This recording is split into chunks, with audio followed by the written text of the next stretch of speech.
স্বাগতম গল্পলোকে। আপনি শুনছেন সত্যজিৎ রায়ের লেখা এক দুর্ধর্ষ ফেলুদা রহস্য, জাহাঙ্গীরের স্বর্ণমুদ্রা।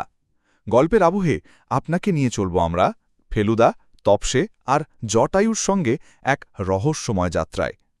যদি আপনি বাংলা রহস্য গল্প ভালোবাসেন তাহলে আমাদের চ্যানেলটি সাবস্ক্রাইব করতে ভুলবেন না। চলুন শুরু করা যাক আজকের গল্প। হ্যালো, প্রদোষ মিত্র আছেন? কথা বলছি। ধরুন পানিহাটি থেকে কল আছে আপনার। হ্যাঁ, কথা বলুন। হ্যালো, কে? মিস্টার প্রদোষ মিত্র বলছি। আমার নাম শঙ্কর প্রসাদ চৌধুরী। আমি পানিহাটি দেখে বলছি। আমি অবশ্যই আপনার অপরিচিত, কিন্তু একটা বিশেষ অনুরোধ জানাতে আপনাকে টেলিফোন করছি। বলুন। আমার ইচ্ছা আপনি একবার আমার এখানে আসেন। পানিহাটি? আগে হ্যাঁ, আমি এখানেই থাকি। গঙ্গার উপরে আমাদের একটা ১০০ বছরের পুরনো বাড়ি আছে, নাম অমরাবতী। এখানে সকলেই জানে। আপনার কাজের সঙ্গে আমার যথেষ্ট পরিচয় আছে, এবং আপনারা যে ৩ জন একসঙ্গে ঘোরাফেরা করেন তাও আমি জানি। আমি আপনাদের ৩ জনকেই আমন্ত্রণ জানাচ্ছি। এই শনিবার সকালে এসে এই ধরুন ১০টা নাগাদ রাত্রিটা থেকে আবার রবিবার ফিরে যাবেন। কোনো অসুবিধায় পড়েছেন কি? মানে আমার পেশাটা তো জানেন। কোনো রহস্য? তা না হলে আপনাকে ডাকবো কেন বলুন? তবে সে বিষয়ে আমি ফোরে বলবো না, আপনি এলে বলবো। আমার বাড়িটা আপনাদের ভালোই লাগবে, ভালো ইলিশ মাছ খাওয়াবো। যদি ভিডিও ক্যাসেটে ছবি দেখতে চান তাও দেখাবো, আর তার উপরে আপনার মস্তিষ্ক খাটানোর খোরাকও জুটবে বলে মনে হয়। আমার অবশ্যই এখন এমনিতে কোনো এঙ্গেজমেন্ট নেই। তাহলে চলে আসুন, দ্বিধা করবেন না। তবে একটা কথা। কি? এখানে আমি ছাড়াও কয়েকজন থাকবেন। গোড়ায় আমি কাউকে আপনার আসল পরিচয়টা দিতে চাই না, একটা বিশেষ কারণে। ছদ্মবেশ নিয়ে আসতে বলছেন? সেটার হয়তো প্রয়োজন নেই। আপনি তো ফিল্ম স্টার নন। যারা এখানে থাকবেন, আমার বিশ্বাস তারা আপনার চেহারার সঙ্গে পরিচিত নন। আপনি শুধু আপনাদের ৩ জনের জন্য ৩টি ভূমিকা বেছে নেবেন। কি ভূমিকা সেটাও আমি সাজেস্ট করতে পারি। কিরকম? আমার প্রপিতামহ বনোয়ারিলাল চৌধুরী ছিলেন এক বিচিত্র চরিত্র। তার কথা পড়ে জানবেন, কিন্তু আমি এইটুকুও বলতে পারি যে তার একটা জীবনী লেখা এমনিতেও বিশেষ দরকার। আপনি যদি ধরুন তার সম্বন্ধে তথ্য সংগ্রহ করতে আসেন। Very good. আর আমার বন্ধু মিস্টার গাঙ্গুলি? আপনার বাইনোকুলার আছে? তা আছে। তাহলে ওকে পক্ষেপিত করে দিন না। আমার বাগানে অনেক পাখি আসে, ওর একটা অকুপেশন হয়ে যাবে। বেশ, তাহলে আমার খুড়তুতো ভাইটি হবেন পক্ষীবিদের ভাইপো। বেশ, তাহলে তো হয়েই গেল। তাহলে পরশু শনিবার সকাল 10টা। 10টা, অমরাবতী। অমরাবতী। আর আমার নাম শঙ্কর প্রসাদ চৌধুরী। ফেলুদাকে অবশ্যই টেলিফোনের পুরো ব্যাপারটা আমার জন্য রিপিট করতে হল। বলল, কিছু লোক আছে যাদের কণ্ঠস্বরে এমন একটা ভরসা জাগানো হৃদ্যতাপূর্ণ ভাব থাকে যে তাদের অনুরোধ এড়ানো খুব মুশকিল হয়। আমি বললাম, এড়াবে কেন? একে তো একরকম মক্কেল বলেই মনে হচ্ছে। তোমার রোজগারের কথাটাও ভাবতে হবে তো। আসলে ফেলুদার একটা ব্যাপার আছে। পরপর গোটা ২-৩ কেসে ভালো রোজগার হলে কিছুদিনের জন্য গোয়েন্দাগিরিতে ইস্তফা দিয়ে অন্য জিনিস নিয়ে পড়ে। সে জিনিসে অবশ্যই রোজগার নেই, শুধু শখের ব্যাপার। এখন ওর সেই অবস্থা চলেছে। এখনকার নেশা হল আদিম মানুষ। সম্প্রতি পূর্ব আফ্রিকার জীবতত্ত্ববিদ রিচার্ড লিকির একটা সাক্ষাৎকার পড়ে ও জেনেছে যে লিকির কিছু আবিষ্কারের ফলে আদিম মানুষের উদ্ভবের সময়টা এক ধাক্কায় লাখ লাখ বছর পিছিয়ে গেছে। ফেলুদা এখন আদিম মানুষ ও তার বানর পূর্বাবস্থার ভাবনায় মশগুল। ৫ বার গেছে মিউজিয়ামে, ৩ বার ন্যাশনাল লাইব্রেরি আর ১ বার চিড়িয়াখানা। একদিন বলল, একটা থিওরিতে কি বলে জানিস, বলে মানুষ এসেছে আফ্রিকার এক বিশেষ ধরনের খুনে বাঁদর থেকে, যাকে বলে কিলার এপ। আর সেই কারণেই নাকি মানুষের মজ্জায় একটা হিংস্র প্রবৃত্তি রয়ে গেছে, যেটা প্রকাশ পায় যুদ্ধে, দাঙ্গায় আর খুন খারাপিতে। পানিহাটিতে মানুষের এই হিংস্র প্রবৃত্তির কোনো নমুনাও আশা করছে কি না জানি না, তবে এটা জানি যে মাঝে মাঝে ওর কলকাতা ছেড়ে অন্তত কিছুক্ষণের জন্য বাড়িরে ঘুরে আসতে ভালোই লাগে। এই তো সেদিন আমরা লালমোহনবাবুর গাড়িতে গিয়ে বর্ধমানের রাস্তায় পান্ডুয়ার বিখ্যাত ঐতিহাসিক গম্বুজ আর হিন্দু মন্দিরের ওপরে তৈরি ষোড়শ শতাব্দীর মুসলমান মসজিদ দেখে এলাম।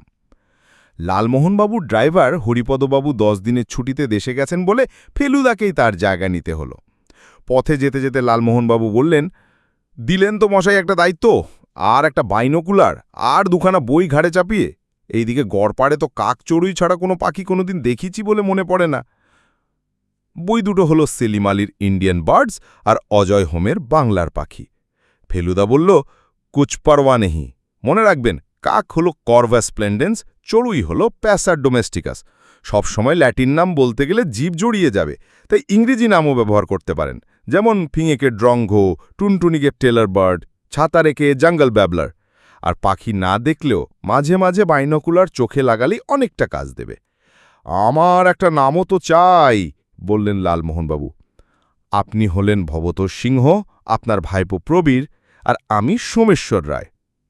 9:45 রওনা হয়ে আমরা 10:05 পানিহাটিতে শঙ্করপ্রসাদ চৌধুরীর বাড়ি অমরাবতীতে পৌঁছে গেলাম।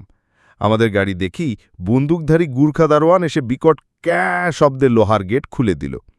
ফেলুদা বলে, গল্পের শুরুতেই একগাদা বর্ণনা হড়হড় করে ঢেলে দিলে পাঠক হাবুডুবু খায়, ওটা দিবি গল্পের ফাঁকে ফাঁকে। তাই শুধু বলছি, বিশাল জমির ওপর লালবাড়িটা পেল্লায়, থমথমে আর অনেকটা বিলিতি কাসেলের ধাঁচে তৈরি। দক্ষিণে ফুলবাগান, তারপরে গাছপালা রাখার কাঁচের ঘর, আর তারও পরে ফলবাগান। নুড়ি বিছানো প্যাঁচালো পথ দিয়ে আমরা সদর দরজায় পৌঁছলাম। বাড়ির মালিক গাড়ির শব্দ পেয়ে বাইরে এসে দাঁড়িয়েছিলেন। আমরা নামলে হেসি বললেন, ওয়েলকাম টু অমরাবতী। এনার বর্ণনা হল, মাঝারি হাইট, ফর্সা রং, বয়স 50-50, পরনে পায়জামার আদ্দি পাঞ্জাবি, পায়ে সুরতোলার লাল চটি, ডান হতে চুরুট। আমার খুড়ুতো ভাই জয়ন্তও কাল এসেছে, তাকেও দলে টেনে নিয়েছি। অর্থাৎ সে আপনাদের আসল পরিচয় জানলেও অন্যদের সামনে প্রকাশ করবে না। অন্যরা কি এসে গেছেন? না, তারা আসবেন বিকেলে। চলুন একটু বসে জিরোবেন, আর সেই সুযোগে কিছু কথাও হবে। আমরা বাড়ির পশ্চিম দিকের বিরাট চওড়া বারান্দায় গিয়ে বসলাম। সামনে দিয়ে গঙ্গা বয়ে চলেছে, দেখল চোখ জড়িয়ে যায়। অমরাবতীর প্রাইভেট ঘাটও দেখতে পাচ্ছি সামনের ডান দিকে। একটা তোরণের নিচ দিয়ে সিঁড়ি নেমে গেছে জল অবধি। ওই ঘাট কি ব্যবহার হয়? হয় বই কি, বললেন সঙ্গেবাবু। আমার খুড়িমা থাকেন তো এখানে, উনি রোজ সকালে গঙ্গা স্নান করেন। উনি একা থাকেনই বাড়িতে। একা কেমন, আমিও তো 2 বছর হলো এখানেই থাকি। টিটাগড় আমার কাজের জায়গা, কলকাতায় আমার স্ট্রিটের বাড়ির চেয়ে বাড়ি অনেক কাছে হয়। আপনার খুড়িমার বয়স কত? 78। আমাদের পুরনো চাকর অনন্ত ওর দেখাশোনা করে। এমনিতে মোটামুটি শক্তই আছেন, তবে ছানি কাটাতে হয়েছে কিছুদিন হলো। দাঁতও বেশি বাকি নেই, আর মাথায় সামান্য ছিট দেখা দিয়েছে। নাম ভুলে যান, খেতে ভুলে যান, মাঝরাত্রিরে পান ছাঁচতে বসেন, এই আর কি। ঘুম তো এমনিতে খুবই কম, রাত্রিরে ঘণ্টা 2-এর বেশি নয়। আসলে 4 বছর আগে কাকা মারা যাবার পর উনি আর কলকাতা থাকতে চাননি। এইখানে থাকাটা ওনার কাছে একরকম কাশিবাসের মতো। বেয়ারা ট্রেতে করে চা আর মিষ্টি নিয়ে এলো। দুপুরে খেতে খেতে সেই 1-1:30 হবে, বললেন শঙ্করবাবু। কাজেই আপনারা মিষ্টিটার সদ্ব্যবহার করুন, এই মিষ্টি কলকাতায় পাবেন না। চায়ের কাপ হাতে নিয়ে একটা চুমুক দিয়ে ফেলুদা বলল, আমাদের আসল আর নকল দুটো পরিচয় তো জানেন, এবার আপনাদের পরিচয়টা পেলে ভালো হতো। আপনি কি করেন জিজ্ঞেস করাটা কি অভদ্রতা হবে? মোটেই না, আপনাকে ডেকেছি তো সব কথা খুলে বলার জন্যই, না হলে আপনি কাজ করবেন কি করে? সোজা কথায় আমি হলাম ব্যবসাদার। বুঝতেই পাচ্ছেন, যত বড় বাড়ি যখন মেনটেন করছি, তখন ব্যবসা আমার মোটামুটি ভালোই চলে। আপনার কি বংশানুক্রমিক ব্যবসা? না, এ বাড়ি তৈরি করেন আমার প্রপ্রীতমহ বনোয়ারিলাল চৌধুরী, অর্থাৎ যার জীবনী লিখতে যাচ্ছি আমি। এক্স্যাক্টলি। তিনি ছিলেন রামপুরের ব্যারিস্টার, অগাধ পয়সা করে শেষ বয়সে কলকাতায় চলে আসেন, এসে এই বাড়িটা তৈরি করেন। উনি এখানেই থাকতেন, এখানেই মৃত্যু হয়। ঠাকুর দাদাও ব্যারিস্টার ছিলেন, তবে তার পসার আমার প্রপিতামহের মতো ছিল না। তার দুটো কারণ, জুয়া আর মদ। তার ফলে চৌধুরী পরিবারের অবস্থা কিছুটা পড়ে যায়। বাড়িতে বনমারীলালের কিছু মূল্যবান সম্পত্তি ছিল, সেগুলোর কথায় পরে আসছি। তার কিছু আমার ঠাকুর দাদা বিক্রি করে দেন। ব্যবসা শুরু করেন আমার বাবা, আর তার ফলে বংশের ভিত খানিকটা মজবুত হয়। তারপর আমি। আর আপনার খুড়তুতো ভাই জয়ন্ত ব্যবসায় যায়নি, সে আছে এক ইঞ্জিনিয়ারিং ফার্মে। ভালোই রোজগার করে, তবে ইদানিং শুনছি ক্লাবে গিয়ে পোকার খেলছে। ঠাকুরদাদার একটা গুণ পেয়েছে আর কি। জয়ন্ত আমার চেয়ে 5 বছরের ছোট। এই ফাঁকে ফেলুদা পকেট থেকে তার মাইক্রোক্যাসেট রেকর্ডারটা বার করে চালু করে দিয়েছে। এটা হংকং থেকে আনা। আজকাল মক্কেলের কথা খাতায় না লিখে রেকর্ডারে তুলে নেয়, তাতে অনেক বেশি সুবিধা হয়। শঙ্করবাবু বললেন, আত্মীয়ের কথা তো হলো, এবার অনাত্মীয়র প্রসঙ্গে আসা যাক। তার আগে একটা প্রশ্ন করে নি। যদিও প্রায় ঘষে উঠে গেছে, তবু মনে হচ্ছে আপনার কপালে একটা চন্দনের ফোঁটা দেখতে পাচ্ছি। তার মানে আর কিছুই না। আজ হলো আমার জন্মতিথি। ফোঁটাটা দিয়েছেন খুড়িমা। জন্মতিথি বলেই কি আজ এখানে অতিথি সমাগম হবে? অতিথি বলতে মাত্র 3 জন। গত বছর ছিল 50th বার্থডে, সেবারও ডেকেছিলাম এই 3 জনকেই। ভেবেছিলাম ওই একটিবারই তিথি পালন করব, কিন্তু একটা বিশেষ কারণে এবারও করছি। বুঝতেই পারছেন, এ বাড়িতে যারা একবার এসেছেন তাদের দ্বিতীয়বার আসতে কোনো আপত্তি হবে না। দ্বিতীয়বারের কারণটা কি?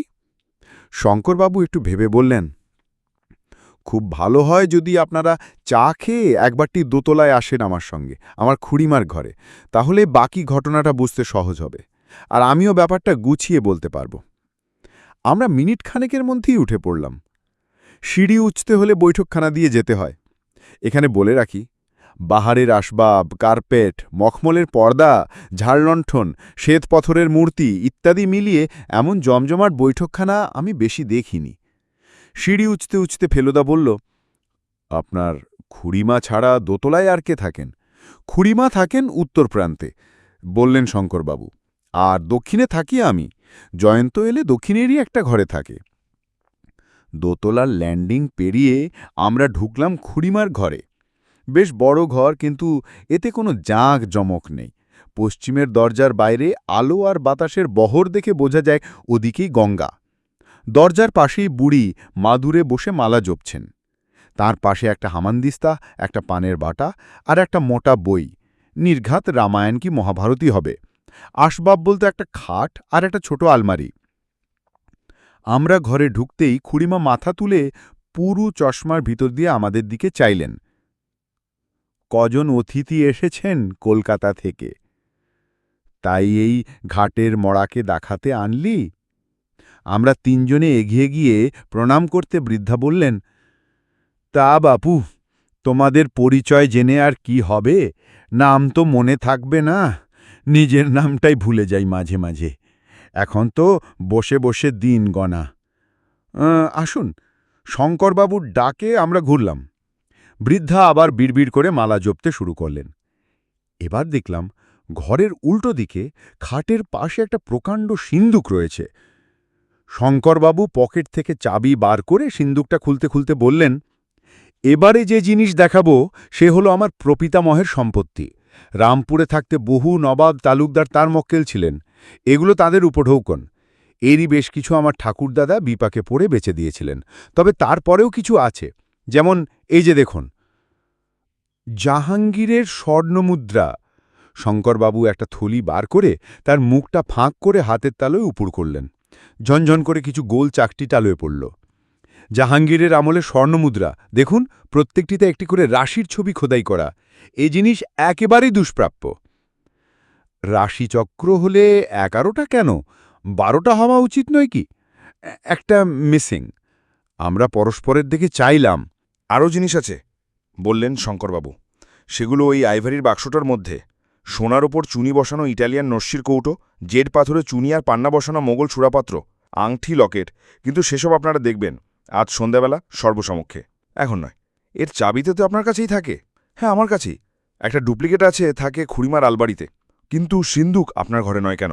এই ঘরটা অতীতে ছিল আমার প্রপিতামাহের ঘর। সিন্দুক তারই আমলের, ওটা আর সরায়নি। আর কড়া পাহারা আছে গেটে, এ ঘরে খুড়িমা প্রায় সর্বক্ষণ থাকেন, তাই এক হিসেবে ওটা এখানে যথেষ্ট সেফ। আমরা আবার নিচের বারান্দায় ফিরে এলাম। চেয়ারে বসার পর ফেলুদার টেপ রেকর্ডার চালু করে দিয়ে বলল, একটা মুদ্রা মিসিং হলো কি করে? সে কথায় তো বলছি, বললেন শঙ্করবাবু। 3 জনকে উইকেন্ডে নেমন্তন্ন করেছিলাম কত জন্মতিথিতে। একজন হলেন আমার বিজনেস পার্টনার নরেশ কাঞ্জিলাল, আর একজন এখানকারই ডাক্তার অর্ধেন্দু সরকার, আর তৃতীয় ব্যক্তি হলেন কালীনাথ রায়। ইনি স্কুলে আমার সহপাঠী ছিলেন, 35 বছর পরে আবার আমার সঙ্গে যোগাযোগ করেন। আমার প্রপিতামায়ের মহামূল্য সম্পত্তির কথা এরা সকলেই শুনেছিলেন, কিন্তু চোখে দেখেননি। আমার পরিকল্পনা অনুযায়ী রাত্রির ডিনারের পর জয়ন্ত সিন্দুক থেকে স্বর্ণমুদ্রার থলিটা বার করে আনে। কয়েনগুলো টেবিলের উপর ছড়িয়ে রেখেছি, সকলে ঘিরে দেখছে। এমন সময় হলো লোডশেডিং। ঘর অন্ধকার। এটা অবশ্যই অস্বাভাবিক ঘটনা নয়। চাকর 2 মিনিটের মধ্যে মোমবাতি নিয়ে আসলো, আমি কয়েনগুলো তুলে নিয়ে আবার সিন্দুকে রেখেলাম। একটা যে কমে গেছে সেটা তখন খেয়াল করিনি, এমন যে হতে পারে কল্পনাও করিনি। পরদিন সকলে চলে যাওয়ার পর মনে একটা খটকা লাগাতে সিন্দুক খুলে দেখি কর্কট রাশির মুদ্রাটি নেই। কয়েনগুলো আপনিই তুলে রেখেছিলেন? হ্যাঁ, আমি। ব্যাপারটা বুঝুন মিস্টার মিত্তির। 3 জন নিমন্ত্রিত। একজনকে 25 বছর চিনি, আমার বিজনেস পার্টনার। অর্ধেন্দু সরকার হলেন ডাক্তার, এবং ভালোই ডাক্তার। খড়দা টিরাগড় থেকে কল আসে ওনার। আর কালীনাথ আমার বাল্যবন্ধু। কিন্তু এদেরকে কি আপনি অনেস্ট লোক বলে জানেন? সেখানেই অবশ্যই গণ্ডগোল। কাঞ্জিলালের কথা ধরুন, ব্যবসায় অনেকেই জেনে শুনে অসৎ পন্থা নেয়, কিন্তু কাঞ্জিলালের মতো এমন অম্লানি বদনে নিতে আমি আর কাউকে দেখিনি। আমাকে ঠাট্টা করে বলে, তুমি ধর্মযাচক হয়ে যাও, তোমার দ্বারা ব্যবসা হবে না। আর অন্য 2 জন ডাক্তারের কথা আমি জানি না। খুড়িমা মাঝে মাঝে বাতে ভোগেন, ডাক্তার তাকে এসে দেখে যান, এর বেশি জানি না। তবে কালীনাথ বোধহয় গভীর জলের মাছ, একযোগ দেখা নেই। হঠাৎ একদিন টেলিফোন করে আমার কাছে এলো, বলল, বয়স যত বাড়ছে তো তুই পুরনো দিনের কথা মনে পড়ে, তাই একবার ভাবলাম তোমার সঙ্গে দেখা করি। আপনি তাকে দেখেই চিনেছিলেন? তা চিনিয়েছিলাম, তাছাড়া স্কুলের বহু পুরনো গল্প করল। সে যে আমার সহপাঠী তাতে সন্দেহ নেই। গোলমালটা হচ্ছে সে যে এখন কি করে তা কিছুতেই ভেঙে বলে না।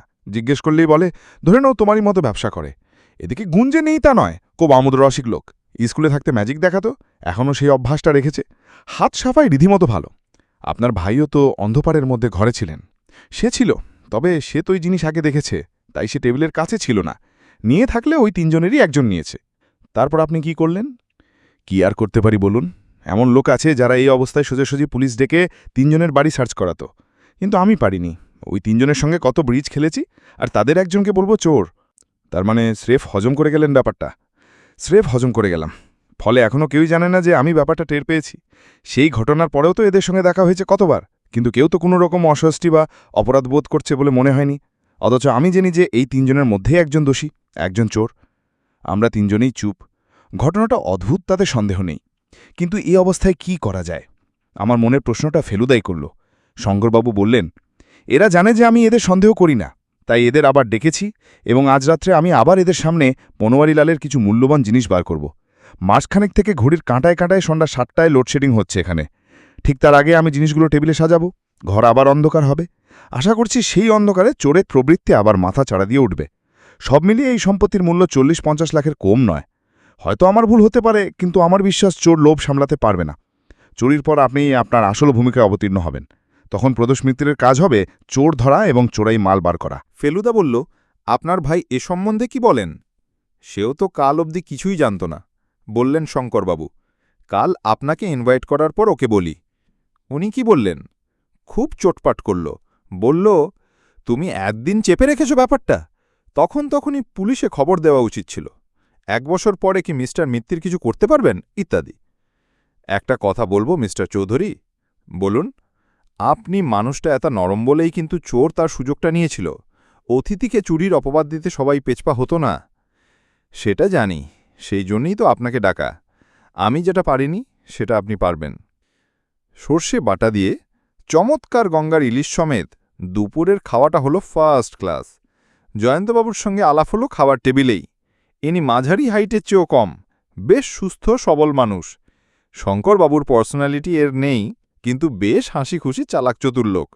খাবার পর শঙ্করবাবু বললেন, আপনাদের এখন আর ডিস্টার্ব করব না, যা মন চায় করুন, আমি একটু গড়িয়ে নিই। বিকেলে চায়ের সময় বারান্দায় আবার দেখা হবে। আমরা জয়ন্তবাবুর সঙ্গে বাড়ির আশপাশটা ঘুরে দেখব বলে বেরোলাম। পশ্চিম দিকে একটা না একটা নিচু থামওয়ালা পাঁচিল চলে গেছে নদীর ধার দিয়ে। পাঁচিলের করেই জমে ঢালু হয়ে নেমে গেছে জল অবধি। এই পাঁচিলই হয়ে গেছে বাকি 3 দিকে 1.5 মানুষ উঁচু। জয়ন্তবাবুর ফুলের শখ, তাই তিনি আমাদের বাগানে নিয়ে গিয়ে গোলাপ সম্বন্ধে একটা ছোটখাটো বক্তৃতা দিয়ে দিলেন। গোলাপ যে ৩০০ রকমের হয় তাই প্রথম জানলাম। বাড়ির উত্তরে গিয়ে দেখলাম সেদিকে আরেকটা গেট রয়েছে। শহরে কোথাও যেতে হলে এই গেটটাই নাকি ব্যবহার করা হয়। আরেকটা সিঁড়িও রয়েছে এদিকে।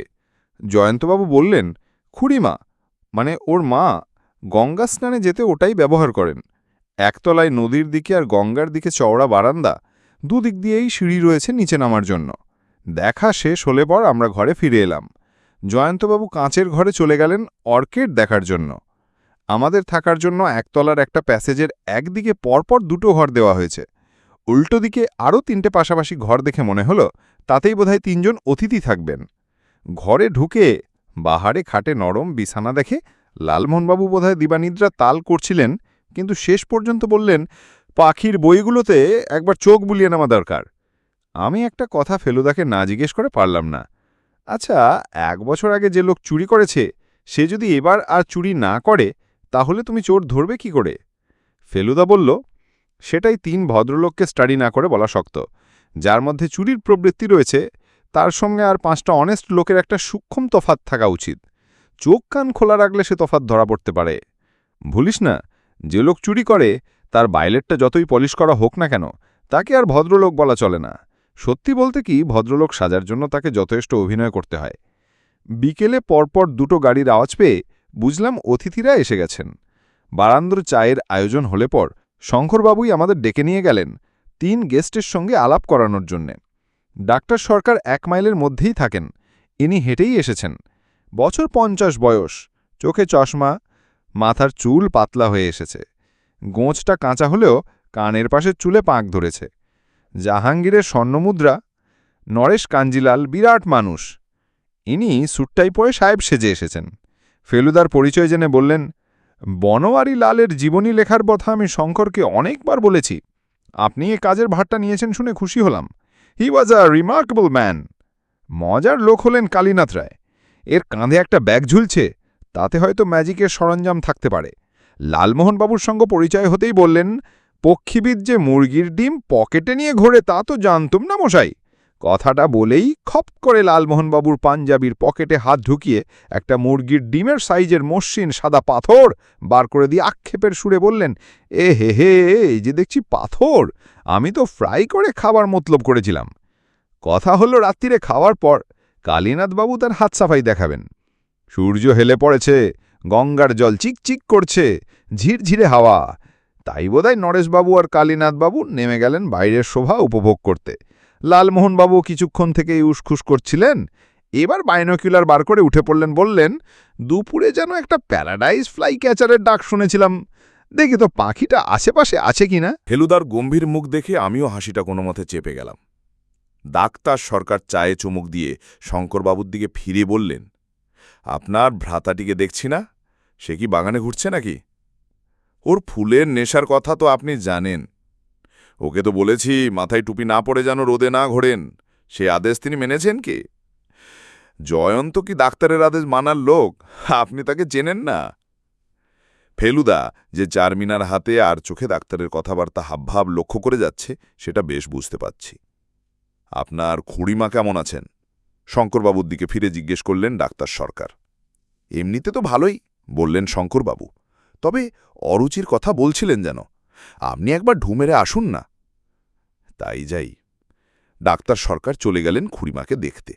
প্রায় একই সঙ্গে জয়ন্তবাবু ফিরে এলেন বাগান থেকে, ঠোঁটের কোণে হাসি। কি ব্যাপার, হাসির কি হলো? জিজ্ঞেস করলেন শঙ্করবাবু। জয়ন্তবাবু টিপট থেকে কাপে চা ঢেলে নিয়ে ফেলুদার দিকে ফিরে বললেন, আপনার বন্ধু কিন্তু চোখে বায়নাকুলার লাগিয়ে বেদম অভিনয় করে যাচ্ছেন পক্ষীবিদের। ফেলুদাও হেসে বলল, অভিনয় তো আজ সকলকেই করতে হবে অল্প বিস্তর। আপনার দাদার পরিকল্পনাটাই তো নাটকীয়। জয়ন্তবাবু গম্ভীর হয়ে গেলেন। আপনি কি দাদার পরিকল্পনা অ্যাপ্রুভ করেন? আপনি করেন না বলে মনে হচ্ছে, বলল ফেলুদা। মোটেই না, বললেন জয়ন্তবাবু। আমার ধারণা চোর অত্যন্ত শেয়ানা লোক। সে কি আর বুঝবে না যে তার জন্য ফাঁদ পাতা হচ্ছে? সে কি জানে না যে দাদা একদিনে টের পেয়ে গেছে যে সিন্দুকের একটি মূল্যবান জিনিস গায়েব হয়ে গেছে? সবই বুঝি, বললেন শঙ্করবাবু। কিন্তু তাও আমি ব্যাপারটা ট্রাই করে দেখতে চাই। ধরে নাও এটা আমার গোয়েন্দা কাহিনী প্রীতির ফল। তুমি কি সিন্দুকের বাকি সব জিনিসই বার করতে চাও? না, শুধু ইটালিয়ান নস্যির কৌটো আর মোগলাই সুরাপাত্র। ডাক্তার সরকার খড়িমাকে দেখতে গেছেন। উনি এলেই তুমি ওপরে গিয়ে জিনিস দুটো বার করে আনবে, আমি পকেটে রেখে দেব। এ নাও চাবি। জয়ন্তবাবু অনিচ্ছা করে চাবিটা নিলেন। মিনিট 5 মধ্যে ডাক্তার সরকার ফিরে এলেন। ভদ্রলোক হেসে বললেন, দিব্যি ভালো আছেন আপনার খুড়িমা, বারান্দায় বসে দুধ ভাত খাচ্ছেন। আপনাদের আরও অনেক দিন জ্বালাবেন। জয়ন্তবাবু চুপচাপ উঠে বললেন, কি বসে আছেন? চেয়ারে। ফেলুদার দিকে ফিরে বললেন ডাক্তার সরকার, চলুন একটু হাওয়া খাবেন। এই হাওয়া কলকাতায় পাবেন না। শঙ্করবাবু সমেত আমরা 4 জনই সিঁড়ি দিয়ে নামলাম। বায়ে চেয়ে দেখি লালমোহনবাবু বাগানের মাঝখানে একটা শ্বেত পাথরের মূর্তির পাশে দাঁড়িয়ে চোখে বাইনাকুলার লাগিয়ে এদিক ওদিক দেখছেন। পেলেন আপনার প্যারাডাইস ফ্লাই কাচারার দেখা? জিজ্ঞেস করল ফেলুদা। না, তবে এইমাত্র একটা জাঙ্গল ব্যাবলার দেখল মনে হলো। এখন পাখিদের বাসায় ফেরার সময়, এরপরে প্যাঁচা ছাড়া আর কিছুই দেখতে পাবেন না। বাকি দুজনে কোথায় গেলেন? বাড়ির সামনের দিকে না কাঁচের ঘরের পেছনে ফল বাগানে? শঙ্করবাবুর বোধহয় একই প্রশ্ন মনে জেগে উঠেছিল, কারণ উনি হাঁক দিয়ে উঠলেন, কই হে নরেশ, কালীনাথ গেলে কোথায়? একজনকে দেখলাম এদিকে সিঁড়ি দিয়ে বাড়ির ভেতর ঢুকতে, বললেন লালমোহনবাবু। কুঞ্জন? প্রশ্ন করলেন শঙ্করবাবু। বোধহয় সেই ম্যাজিশিয়ান ভদ্রলোক। কিন্তু লালমোহনবাবু ভুল দেখেছিলেন। বাড়ি থেকে বেরিয়ে এলেন কালীনাথ নয়, নরেশ কাঞ্জিলাল। সন্ধ্যের দিকে ঝপ করে টেম্পারেচারটা পড়ে যায়, বললেন কাঞ্জিলাল, তাই আলোয়ানটা চাপিয়ে এলাম। আর কালীনাথ? প্রশ্ন করলেন শঙ্করবাবু। সে তো বাগানে নেমেই আলাদা হয়ে গেল, বলছিল শুকনো ফুলকে টাটকা করে দেওয়ার একটা ম্যাজিক দেখাবে। তাই মিস্টার কাঞ্জিলালের কথার শেষ হল না, কারণ সেই সময় বুড়ো চাকর অনন্তর চিৎকার শোনা গেল। দাদাবাবু, অনন্ত গঙ্গার দিকের বারান্দার সিঁড়ি দিয়ে নেমে অত্যন্ত ব্যস্তভাবে ছুটে এলো আমাদের দিকে। কি হলো অনন্ত? শঙ্করবাবু উদ্বিগ্নভাবে প্রশ্ন করে এগিয়ে গেলেন। ছোট দাদাবাবু অজ্ঞান হয়ে পড়ে আছেন দোতলায়। দোতলার সিঁড়ি দিয়ে উঠেই ল্যান্ডিং পেরিয়েই খুড়িমার ঘর, সেটা আগেই বলেছি। জয়ন্তবাবু সেই ঘরের চৌকাঠের হাত তিনেক এদিকে চিত হয়ে পড়ে আছেন। তার মাথার পেছনের মেঝেতে খানিকটা রক্ত চুইয়ে পড়েছে। ডাক্তার সরকার দ্রুত সিঁড়ি দিয়ে উঠে সবচেয়ে আগে পৌঁছে জয়ন্তবাবুর নাড়ি টিপে ধরলেন। ফেলুদাও প্রায় একই সঙ্গে পৌঁছে জয়ন্তবাবুর পাশে হাঁটু গেড়ে বসেছে। তার মুখ গম্ভীর, কপালে খাঁজ। কি মনে হচ্ছে? চাপা গলায় প্রশ্ন করলেন শঙ্করবাবু।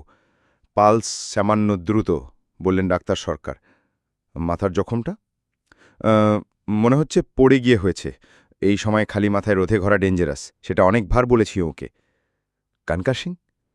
সেটা তো পরীক্ষা না করে বলা সম্ভব না। আজ আবার আমি যন্ত্রপাতি কিছুই আনিনি সঙ্গে।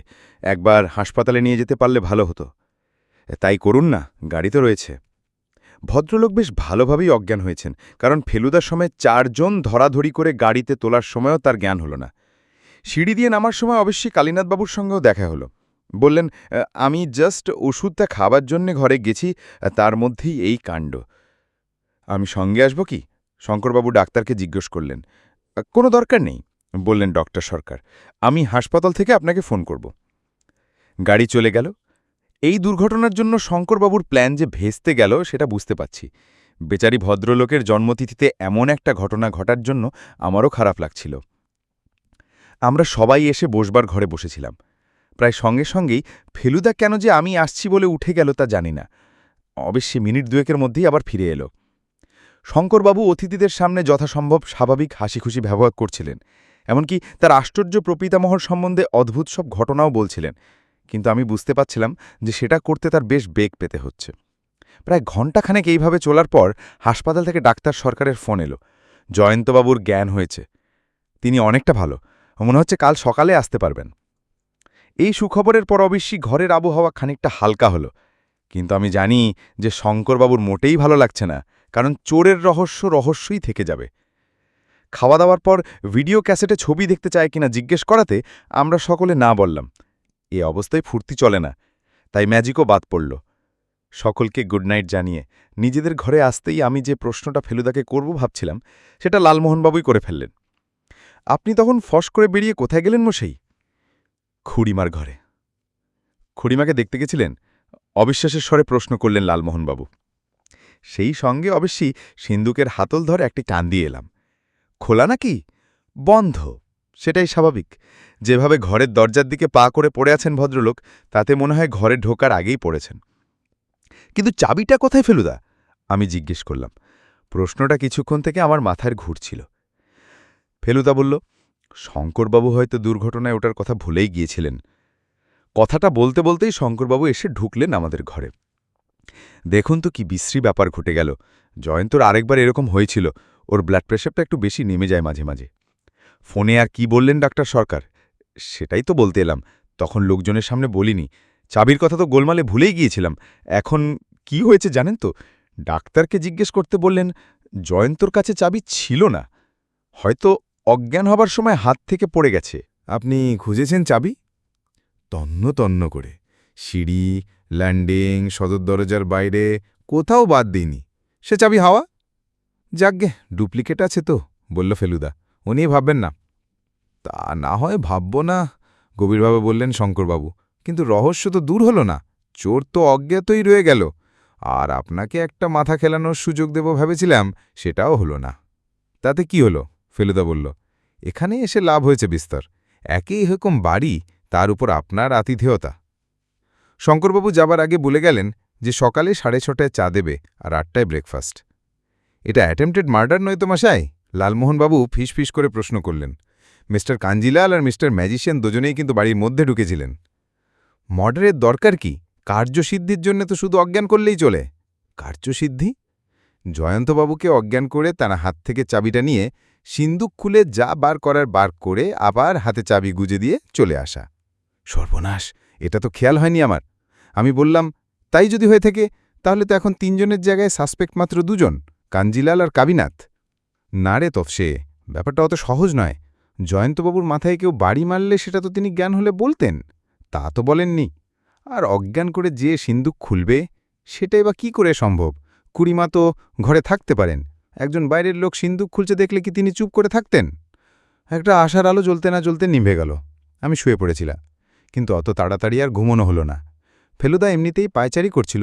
12টা নাগাদ লালমোহনবাবু এসে নিচু গলায় বললেন, বারান্দায় গেছলুম। চাঁদের হাসির বাঁধ ভেঙেছে মশাই, উপচে পড়ে আলো। উপচে নয়, উছলে, বলো ফেলুদা। সরি, উছলে। কিন্তু একবার বাইরে এসে দেখুন, এ দৃশ্য দেখবেন না কখনো।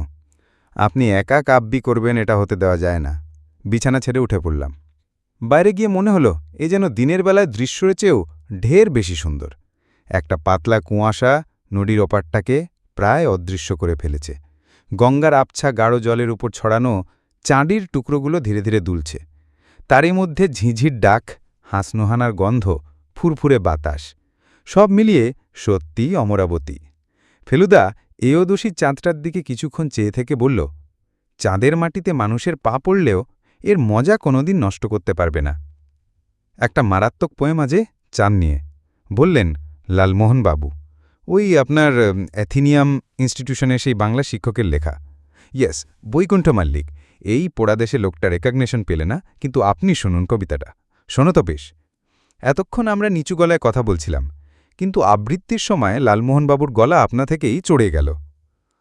আহা দেখো চাঁদের মহিমা, কভু বা সুগোল রৌপ্য থালি, কভু আধা, কভু সিকি, কভু এক ফালি, যেন সদ্য কাটা নখ পড়ে আছে নভে, সেটুকুও নাহি থাকে যবে আসে অমাবস্যা, সেই রাতে তুমি তাই অচন্দ্রম পশ্যা। বুঝতেই পারছ তপেশ, পদ্যটা একজন লিডিকে অ্যাড্রেস করে লেখা। একজন লিডিকে তো আপনি আবৃত্তির ঠেলায় ঘর থেকে টেনে বার করেছেন দেখছি। ফেলুদার দৃষ্টি দোতলার বারান্দার দিকে। ওই যে খুড়িমার ঘর, বৃদ্ধা বারান্দার দরজার মুখটা এসে দাঁড়িয়েছেন। মিনিটখানেক এদিক ওদিক দেখে আবার ভেতরে ঢুকে গেলেন। এরপরে আমরা ঘাটের সিঁড়িতে গিয়ে বসেছিলাম আধ ঘণ্টা। মন মেজাজ তাজা, রাতের খাওয়া হজম। তারপর একসময় ফেলুদা তার হাতঘড়ি রেডিয়াম ডায়াল চোখের সামনে ধরে বলল, 1:45। আমরা 3 জনেই উঠে পড়লাম, আর 3 জনেই একসঙ্গে শুনলাম শব্দটা। সেটা যেন আসছে বাড়ির দোতলা থেকেই। খট খট ঠং, খট খট ঠং, খট খট খট খট। শীত কাঁদছে নাকি মশাই? লালমোহনবাবু ফিস করে জিজ্ঞেস করলেন। আমার দৃষ্টি আবার চলে গেল খুড়িমার ঘরের দিকে। ঘরে একটা টিমটিমে আলো জ্বলছে। আওয়াজটা আসছে ওই ঘর থেকেই, খট খট খট খট ঠং ঠং। কিন্তু ওই ঘর ছাড়াও আরেকটা ঘরে আলো জ্বলছে, দক্ষিণ দিকের শেষ ঘরটা। খোলা জানলা দিয়ে দেখা যাচ্ছে একজন লোক দাঁড়িয়ে হাত পা নেড়ে উত্তেজিতভাবে কথা বলছে। এবার লোকটা ঘর থেকে বেরিয়ে গেল। মিস্টার কাঞ্জিলাল, বলল ফেলুদা, ওটাই শঙ্করবাবুর ঘর। এই মাঝরাত্রিরে কি আলোচনা মশাই? লালমোহনবাবু প্রশ্ন করলেন। জানি না, বলল ফেলুদা। ব্যবসা সংক্রান্ত কিছু হবে। আপনাদেরও ঘুম আসছে না? নতুন গলা পেয়ে চমকে উঠে দেখি ম্যাজিশিয়ান কালীনাথবাবু। ভদ্রলোক সিঁড়ি দিয়ে নেমে এলেন। খটখট শব্দটা এখনও হয়ে চলেছে। কালীনাথবাবুর ঘাড় ঘুরে গেল সেই দিকে। কিসের শব্দ বুঝতে পারছেন তো? প্রশ্ন করলেন ভদ্রলোক। হামানদিস্তা কি? ফেলুদা বলল। ঠিক বলেছেন, এই মাঝরাত্রিরে বুড়ি পান সাজতে বসেন। এ শব্দ আগেও পেয়েছি। কথাটা বলে হাতের তেলের আড়ালে দেশলাই জ্বালিয়ে সিগারেট ধরিয়ে ফেলুদার দিকে একটা সেয়ানা দৃষ্টি দিয়ে বললেন, বনোয়ারিলালের জীবনী লেখার জন্য গোয়েন্দার দরকার হলো কেন? আমি তো লালমোহনবাবুরও মুখ হাঁ হয়ে গেছে। ফেলুদা একটু হালকা হেসে বলল, যাক, অন্তত একজন আমার আসল পরিচয়টা জানে দেখে ভালোই লাগল। তা জানবে না কেন মিষ্টি মিত্তির? এ শর্মা অনেক ঘাটের জল খেয়েছে, অনেক কিছু দেখে শুনে চোখ কান দুই খুলে গেছে। ফেলুদা একদৃষ্টে চেয়ে আছে ভদ্রলোকের দিকে। তারপর বলল, আপনি কি রহস্যই করবেন না খুলে বলবেন? খুলে আর কজনে বলতে পারে মিস্টার মিত্তির? স্পষ্ট বাক্তা আর কজনে হয়? বেশিরভাগই তো মুখচোরা। আর দুঃখের বিষয়, আমিও যে সেই দলেই পড়ি। আপনি গোয়েন্দা, খুলে বলার কাজ হলো আপনার। তবে আপনাকে আমি একটা কথা বলতে চাই, এখানে এসে আপনার পেশাটাকে কাজে লাগানোর কথা ভুলে যান। অমরাবতীতে এসেছেন, দুদিন ফুর্তি করে গঙ্গার হাওয়া খেয়ে ফিরে যান, নইলে বিপদে পড়তে পারেন। আপনার উপদেশের জন্য ধন্যবাদ। কালীনাথবাবু নিচের ঘরে ফিরে গেলেন। লোকটা অনেক কিছু জানে বলে মনে হচ্ছে, চাপা গলায় বললেন লালমোহনবাবু। একটা জিনিস তো জানতেই পারে। কি? আমরা দুজনে একসঙ্গে জিজ্ঞেস করলাম। চুরিটা কে করেছিল?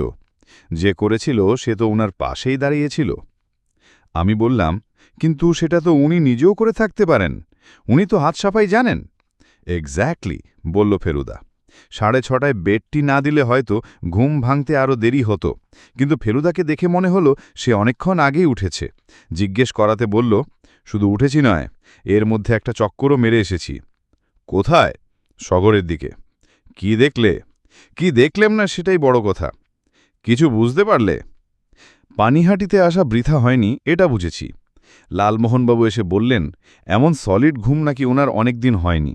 খুড়িমার উঠতে দেরি দেখে তিনিও সলিড ঘুমিয়েছেন বলে মনে হচ্ছে, ফেলুদা বলল। আমি বললাম, সেটা আবার কি করে জানলে? অনন্তকে জিজ্ঞেস করেছিলাম। সে বলল, মা ঠাকুরান এখনও গঙ্গা স্নানে যাননি, এমনিতে 6টার মধ্যে নাকি ওর স্নান সারা হয়ে যায়। আমরা 3 জন বারান্দায় গিয়ে বসেছিলাম। মিনিট 10-এর মধ্যে শঙ্করবাবু এসে পড়লেন, স্নান টান সেরে ফেটফাট। আমি কিন্তু ধরা পড়ে গেছি মিস্টার চৌধুরী, বলল ফেলুদা।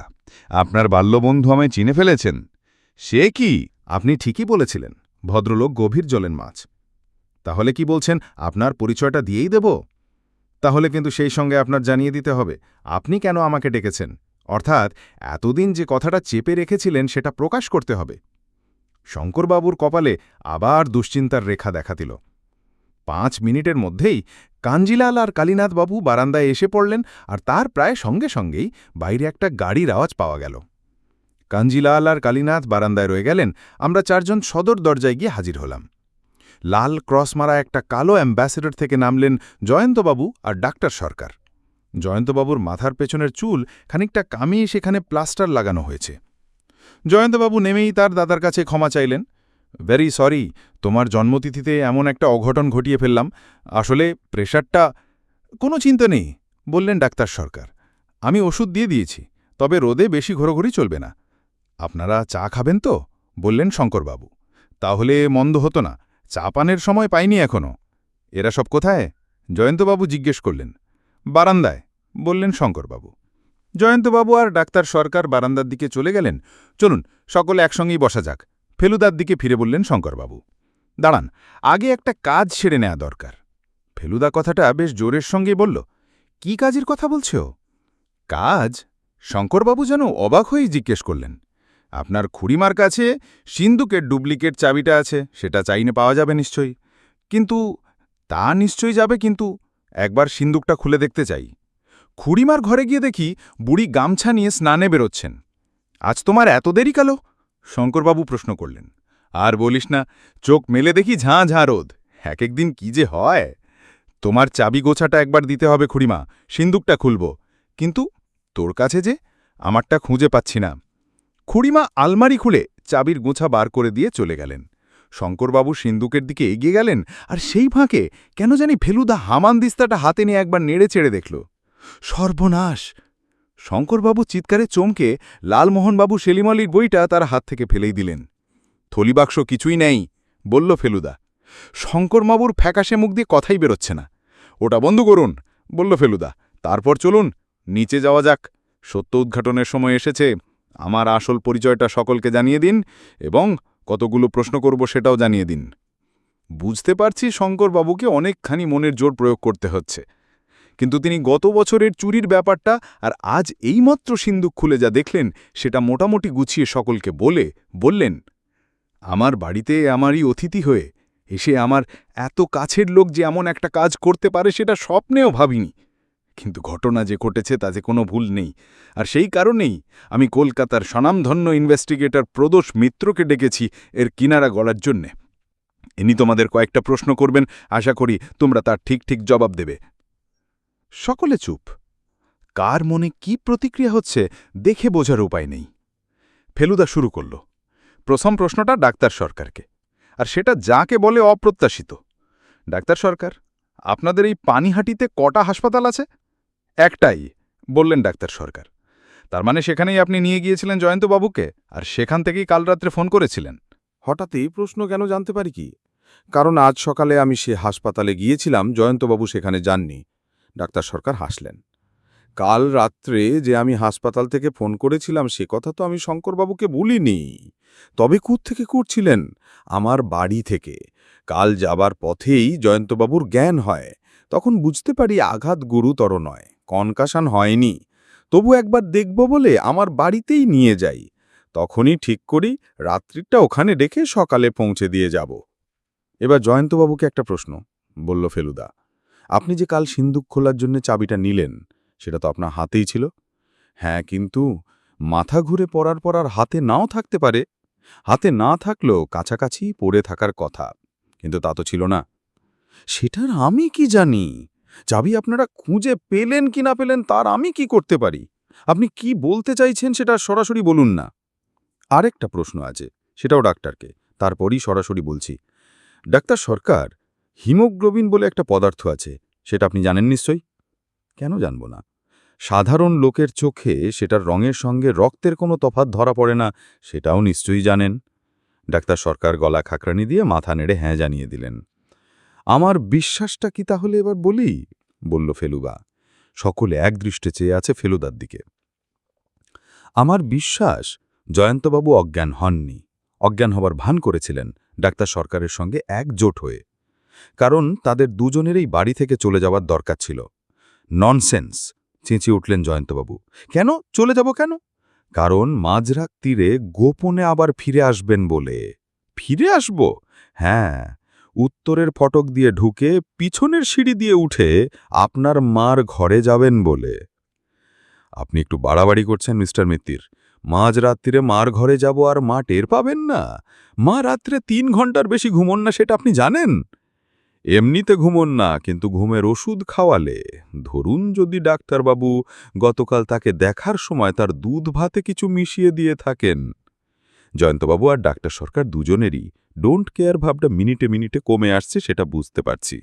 ফেলুদা বলে চলল, আপনার ফিরে আসতে হয়েছিল কারণ 1 বছর আগে যে কাঁচা কাজটা করেছিলেন এবার আর সেরকম করলে চলতো না। শঙ্করবাবুর পুরো প্ল্যানটাই ভেস্তে দিয়ে মাঝরাত্রিরে এসে চুরিটা সারার দরকার ছিল। সে চুরি ধরা পড়ত কবে তার কোনো ঠিক নেই। অবশ্যই চাবি আপনার কাছে ছিল না, তাই আপনার মার আলমারি থেকে ডুপ্লিকেট বার করে নিতে হয়েছিল। সেই সময় আমার এই বন্ধুর আবৃত্তি শুনে আপনি কিছুটা বিচলিত হয়ে পড়েন, তাই গায়ে একটা থান জড়িয়ে দরজার মুখে এসে প্রমাণ করতে হয়েছিল যে আপনার মা জেগেই আছেন, এভরিথিং ইজ অল রাইট। তারপরে আমাদের মনেই ধারণা বোদ্ধমূল করার জন্যে হামানদিস্তা পিটাতে শুরু করেন। এতে আমার সন্দেহ হয়েছিল, কারণ হামানদিস্তায় পান থাকলে শব্দটা হয় একটু অন্যরকম। এটা ছিল ফাঁকা শব্দ। সবই বুঝলাম মিস্টার মিত্তির, বললেন জয়ন্তবাবু, কিন্তু তারপর সিন্দুক খোলা। আপনি কোন অপরাধে আমাদের অভিযুক্ত করছেন মিস্টার মিত্তির?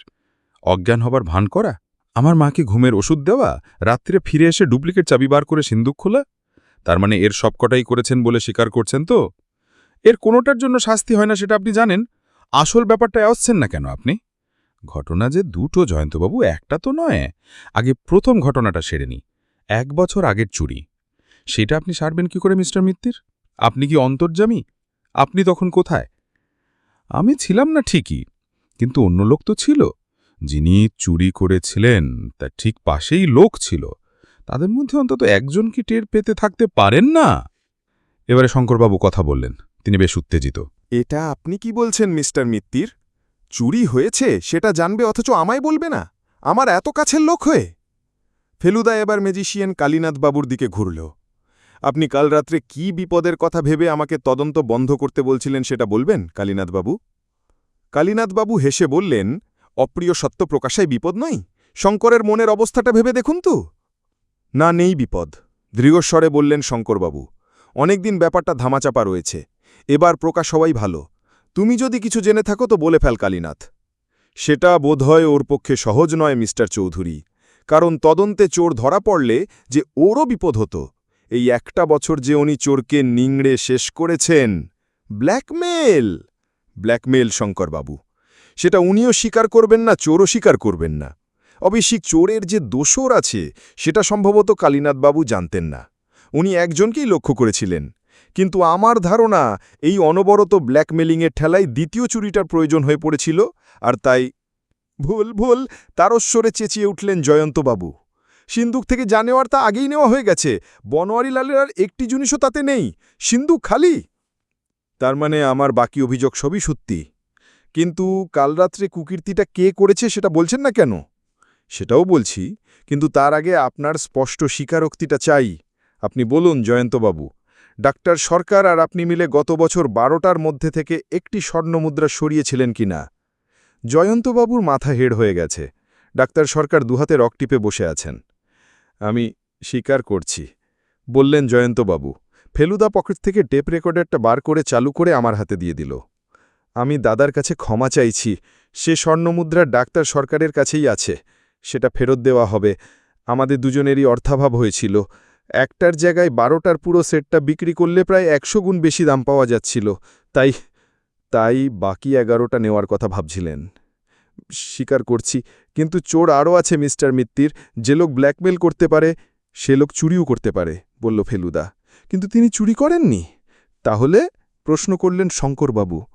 ওগুলো সরিয়েছেন প্রদোষ মিত্র। ফেলুদা ঘর থেকে বাকি মাল এনে টেবিলের উপর রাখল। সকলের মুখ হাঁ হয়ে গেছে।